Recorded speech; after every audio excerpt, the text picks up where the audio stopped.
¿Qué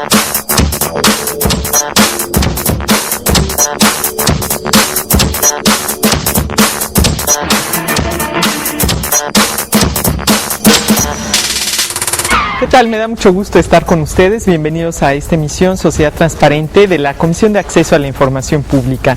Y bueno, en más de 2 años en que hemos venido transmitiendo para usted este programa, hemos procurado presentar la voz de especialistas en los temas que tienen que ver con la transparencia, la rendición de cuentas, el acceso a la información pública, pero también un nuevo derecho que tiene que ver con la protección de nuestros datos personales.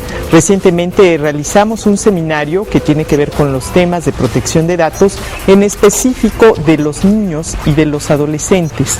Usted sabe que las dependencias del gobierno van acumulando a lo largo de nuestra vida información que va quedando contenida en bases de datos. ¿Qué medidas se deben de adoptar para que esas bases de datos no sufran algún riesgo y circulen en manos de gente que puede hacer un mal uso de ellas? Ese es el tema que hoy vamos a abordar y que queremos presentarle a ustedes con la presencia que tuvo aquí en Puebla recientemente la investigadora del Instituto de Investigaciones Jurídicas de la UNAM, Mónica González, quien nos explica cuáles son esos datos precisos que sí deben de mantenerse reservados y aquellos derechos que nosotros debemos vigilar se cumplan a fin de que nuestra información no esté en manos de terceros. Continuamos ahora en esta transmisión del Seminario de Protección de Datos Personales. Encontramos el punto de quiebre cuando lo aplicamos a niñas, niños y adolescentes. Y la primera parte o la primera muestra de esto es que en las ponencias anteriores se habló de un elemento fundamental para la protección de datos, que es el consentimiento. Pero ¿qué ocurre en el caso de niñas, niños y adolescentes? Que según los códigos civiles tienen incapacidad natural y legal.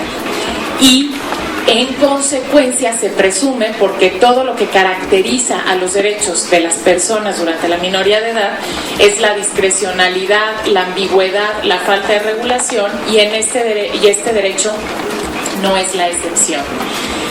Y tenemos aquí un primer desafío que es legal.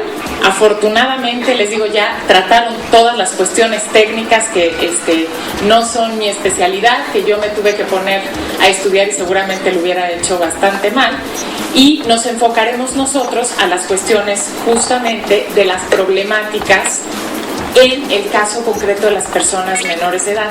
Y aquí tenemos un desafío importantísimo, porque no solamente, les repito, tenemos un desafío legal, sino tenemos un desafío cultural y social. Introducción: la Encuesta Nacional de Discriminación, que mandó a hacer el Consejo Nacional para Prevenir la Discriminación y tuvimos oportunidad de hacer en el instituto. Fíjense por qué les digo que el desafío es cultural. Nos dice, 6 de cada 10 personas opina que los niños deben de tener los derechos que les da la ley, mientras que 3 de cada 10, el 30% de las personas, consideran que deben de tener los derechos que sus padres les quieren dar. Fíjense ustedes el nivel en el que estamos. Poco más de 3% considera que los niños no tienen derechos porque son menores de edad. Entonces, el primer gran desafío cultural es este. Imagínense si estamos hablando de consentimiento y niñas y niños no tienen consentimientos, y prueba, digamos, metan en Google el nombre Ilse Michel. Todas y todos aquí sabemos que es una niña que se perdió en Casitas del Sur, que sus padres estaban en un juicio de divorcio, que la abuela le dieron la custodia provisional y que desapareció. ¿Quién dio el consentimiento o quién es el titular o la titular del consentimiento del dato de la niña, de su nombre, de su situación jurídica y de su historia personal, ¿no? Y podemos encontrar muchísimos ejemplos. Y esto no despierta ningún tipo ni de condena jurídica ni de condena social, porque justamente, aunque 60% de la población decimos que los derechos que les da la ley, si nosotros cuestionamos o ustedes hacen una encuesta y dicen, bueno, ¿por qué el periódico está publicando esto? Ah, pues es que la abuela lo hizo. Ah, y entonces la abuela es la propietaria y tiene el derecho a disponer de los datos y revelar la intimidad de esta niña. Y el problema, justamente, es que esto carece de una regulación apropiada. Entonces, bueno, el marco jurídico tenemos el artículo 6 y 16, como ya se dijo, la Convención sobre los Derechos del Niño, que tampoco es de mucha ayuda. Precisamente vamos a ver el artículo relativo, el artículo 16, y las leyes de transparencia, la ley también que acaban de mencionar.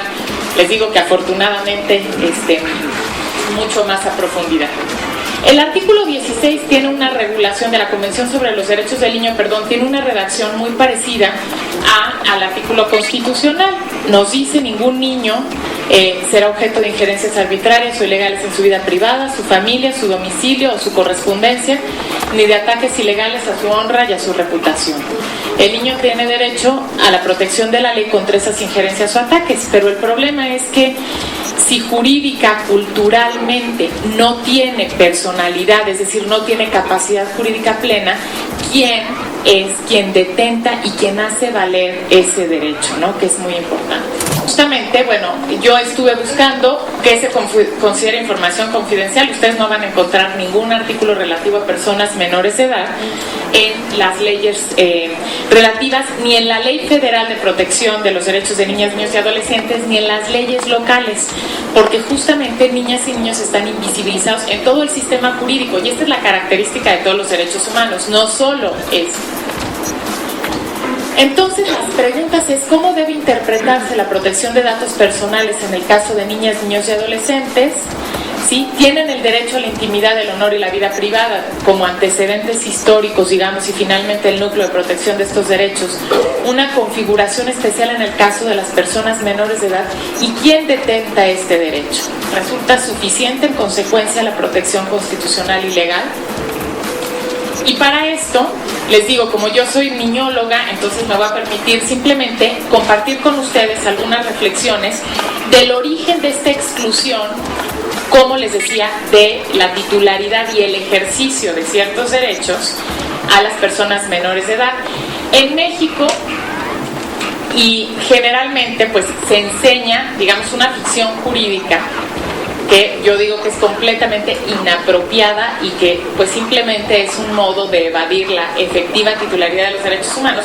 Nos enseñan a distinguir entre capacidad de goce y de ejercicio, y entonces así decimos: no, los niños y las niñas sí son titulares de derechos, tienen capacidad de goce pero no de ejercicio.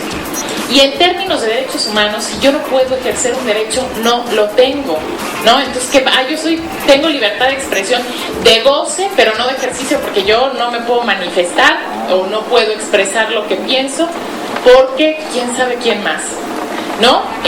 Esta ficción ha ayudado a invisibilizar la falta de una adecuada protección a los derechos, y un debate que hay que dar, que tiene que ver justamente con la configuración misma del titular de derechos humanos. Ahora además que estamos estrenando reforma constitucional y que ya tenemos derechos humanos en nuestra Constitución.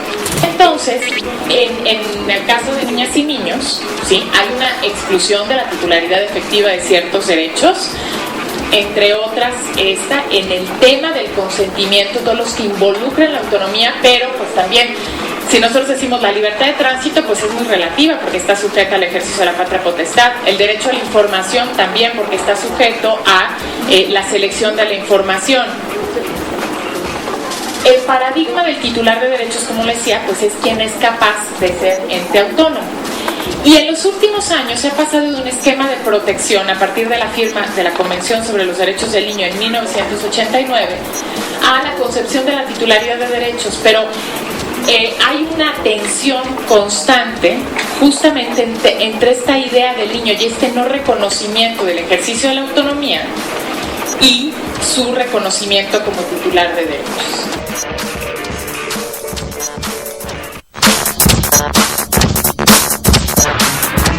Gracias por continuar siguiéndonos a través de esta emisión Sociedad Transparente. Quiero recordarles las líneas telefónicas de la Comisión de Acceso a la Información Pública 777-1122 o 777-1111.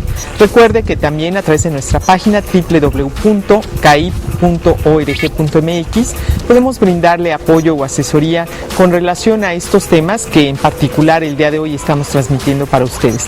La protección de la información que poseen las dependencias dependencias de gobierno, específicamente de los estudiantes, de los niños, de los adolescentes o bien de cualquier persona que a lo largo de su vida va brindando información a través de los trámites que se tienen que realizar en las dependencias gubernamentales. Continuamos escuchando la aportación que hizo aquí en Puebla Mónica González, investigadora de la UNAM. Por otra parte también, niñas y niños tienen incapacidad para participar en el procedimiento democrático. Entonces, cualquier tipo, fíjense ustedes, esta es una distinción importante respecto de otros grupos en condición de vulnerabilidad, porque el diseño de sus derechos está sujeto a otros, quienes somos los ciudadanos que elegimos representantes y por medio de los representantes legislamos. Y pongo como ejemplo la Declaración Universal de los Derechos Humanos, por esta situación que les decía, pues no logra incluir la especificidad de los derechos del ser humano durante la infancia y la adolescencia. Y el problema es que esto no se ve como un problema, es decir, está completamente invisibilizado. Por eso es tan importante empezar a debatir. No vamos a llegar a una solución, porque en ningún lugar han llegado a una solución idónea, pero finalmente cuestionarnos si es que existe un problema. A mí me gusta siempre usar el paralelismo con los derechos de las mujeres. Hace 60, 70 años, las mujeres no tenemos en México ni en muchos países el derecho al voto. Nunca en la Constitución mexicana se señaló que el derecho al voto era exclusivamente para las mujeres, para los varones. Decía para los ciudadanos y las mujeres éramos ciudadanos. Se consideraba, una consecuencia natural o una situación natural el que las mujeres no tuviéramos derecho al voto, porque se decía pues que no nos interesaba, que las mujeres estaban interesadas en la vida privada solamente, y fue a partir de todo un cambio social que todavía resta mucho por caminar, que se vio que esa era una situación que no era cierta, que no tenía un fundamento claro.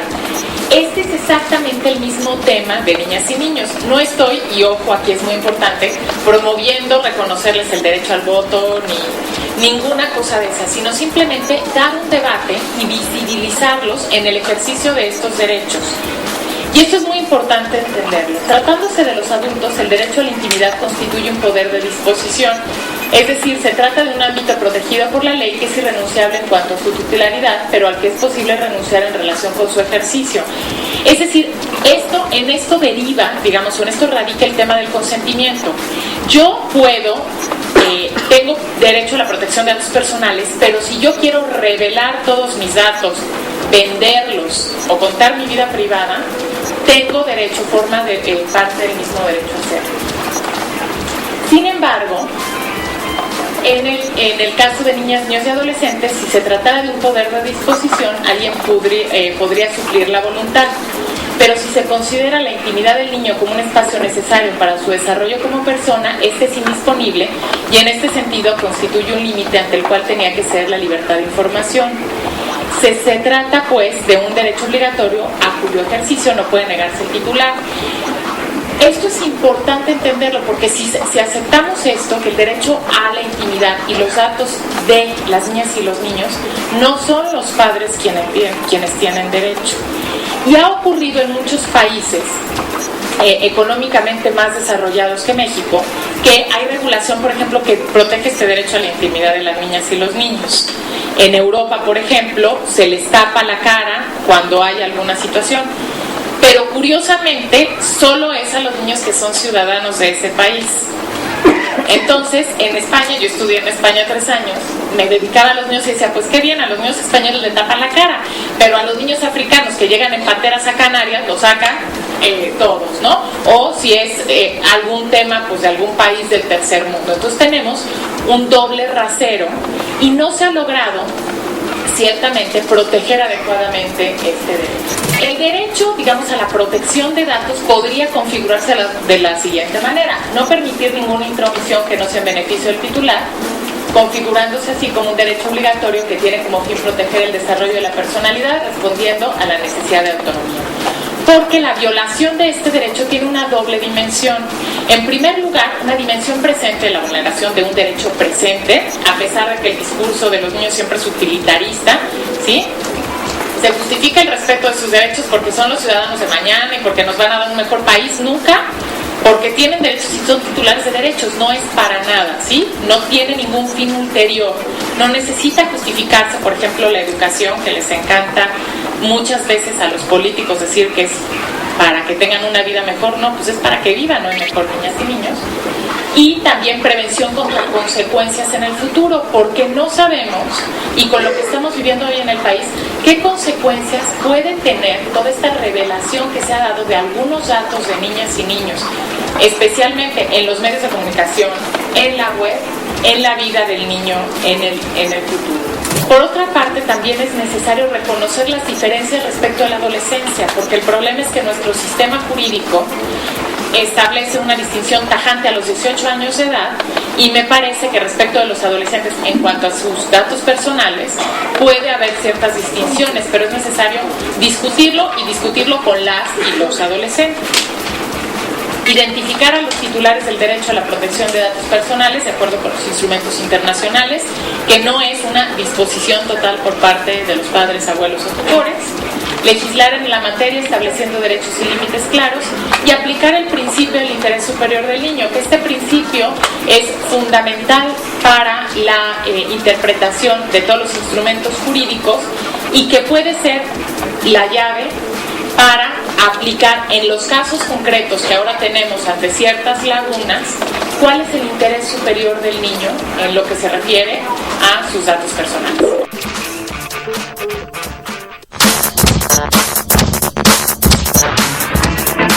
En el Seminario de Protección de Datos de Niños y Adolescentes, que tuvo lugar en Puebla recientemente, promovido por la Comisión de Acceso a la Información Pública, tuvimos oportunidad de escuchar el manejo y el cuidado que está siguiendo a nivel federal la Secretaría de Educación Pública, que, como usted sabe, pues posee una serie de bases de datos muy amplia relativos a nuestros estudiantes. En ese sentido, en esta ocasión vamos a presentar a ustedes un resumen de lo más importante de esta ponencia que dio Guillermo López, representando a la Secretaría de Educación Pública del Gobierno Federal, sobre los criterios, el cuidado y el manejo que hacen de esa información de nuestros estudiantes. Siga con nosotros, estamos aquí en Sociedad Transparente. Más de 35 millones de educandos en los distintos tipos y niveles educativos, desde preescolar hasta educación superior, formación para el trabajo, educación inicial también. Y esto, bueno, es un número de verdad muy importante si lo sumamos además a 1.4 millones de docentes, más de 244.000 centros escolares, la mayoría públicos, tenemos también privados y desde luego autónomos, pero no solo ello, hay otros datos importantes en el sector educativo. El INEA, por ejemplo, trabaja con más de 700.000 adultos certificados al año.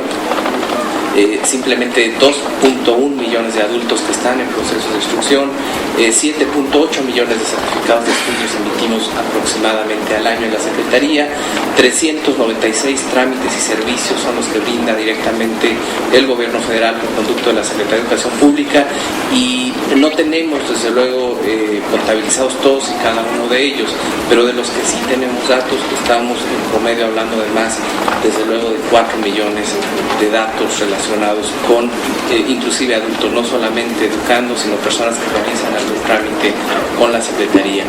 También becas, autorizaciones, autenticaciones de firmas, etcétera. Y desde luego, bueno, un tema muy importante y que inclusive socialmente se demanda mucho, el relacionado con el Registro Nacional de Profesionistas. Ahí tenemos aproximadamente 7.3 millones de cédulas profesionales emitidas en una base de datos nacional por leyes públicas. Finalmente, bueno, es un tema adicional. Si ustedes se dan cuenta y sumamos todos estos datos, nos podemos dar cuenta que en realidad, pues sí, estamos hablando de aproximadamente una tercera parte de la población de México o más. Y esto, desde luego, es bastante delicado, porque la Secretaría de Educación Pública, en efecto, tiene datos, ha tenido datos a lo largo de su historia de los distintos actores del sistema educativo. En algunos casos son datos limitados, en algunos casos, en efecto, inclusive llegamos a datos sensibles.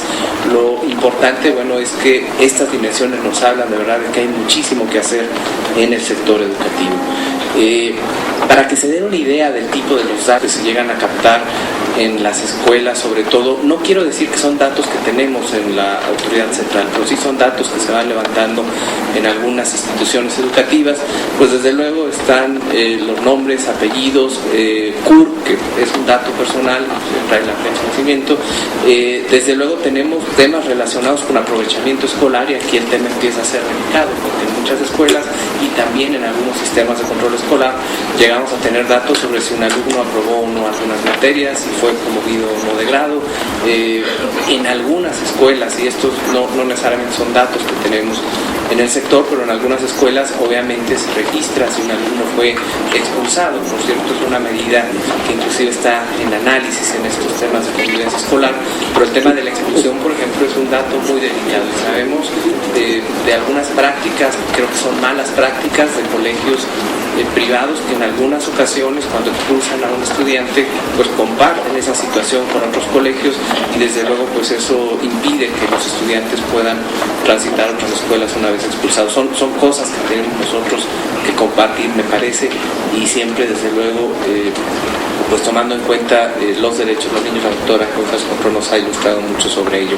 Existen también datos sobre el estado de salud de los educandos, y obviamente viene esa pregunta de si se debe o no de captar en una escuela. Me parece que es evidente que cuando una niña o un niño tiene un problema, una enfermedad, pues es obligatorio en algunos casos que el docente la conozca, que la escuela lo conozca. Obviamente no es información que debe de tenerse abierta, tiene que tenerse muy reservada, y obviamente seguramente cuando el educando salga de la escuela es un dato que se tiene que bloquear, se tiene que destruir, pero sí es una realidad que tenemos.